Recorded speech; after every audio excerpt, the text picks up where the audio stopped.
নমস্কার সবাইকে। সবাই কেমন আছেন? আশা করি ভালো আছেন। গত ২ দিন টানা বৃষ্টির পরে জানেন তো আজকের আকাশটা বড়ই রোদ ঝলমলে। আর আমি বাইরে বেরিয়ে দেখি আমাদের গাছে একটা আনারস বেশ পেকে রয়েছে। তো তাকে তুলে এনে ভাবলাম একটু কিছু বানানো যাক। তো সেই মতো আমি আনারসটাকে চিকন করে কেটে নিলাম। আর এই আনারসটা এরম কেটে ফল আকারে খেলে তো সঙ্গে সঙ্গেই ফুরিয়ে যাবে। আমি ভাবলাম যাতে ২-৪ দিন খেতে পারি সেই মতো কিছু একটা বানানো যায়। সেই মতো আমি এটাকে ভাবলাম একটু আনারসের জেলি বা আচার বানাবো। তো সেই জন্য আনারসটাকে দেখুন চিকন করে কি সুন্দর কেটে নিচ্ছিলাম। চিকন করে কাটার পরে এটাকে আমি গ্রাইন্ডারে না পুরো একদম মিহি পেস্ট বানিয়ে নেব।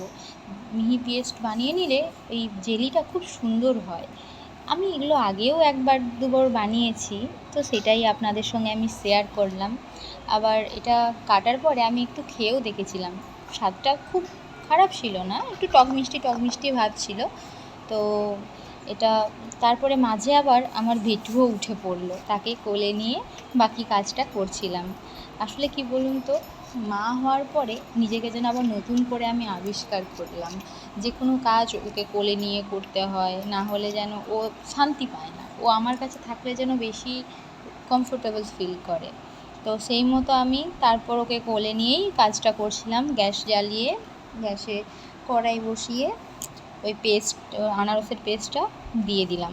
আনারসের পেস্টটা ফুটে আসলে ওর একটা গজা ভাব থাকে, ওইটা মরে গেলে ওতে আমি চিনি দেবো পরিমাণ মতো, এবং থেতো করা এলাচ, লবঙ্গ এবং সামান্য একটু গোলমরিচ। তো সব কিছু দিয়ে ভালো করে ফুটিয়ে একটু গাঢ় হয়ে আসলে নামিয়ে নিলেই রেডি হয়ে যাবে আনারসের জেলি।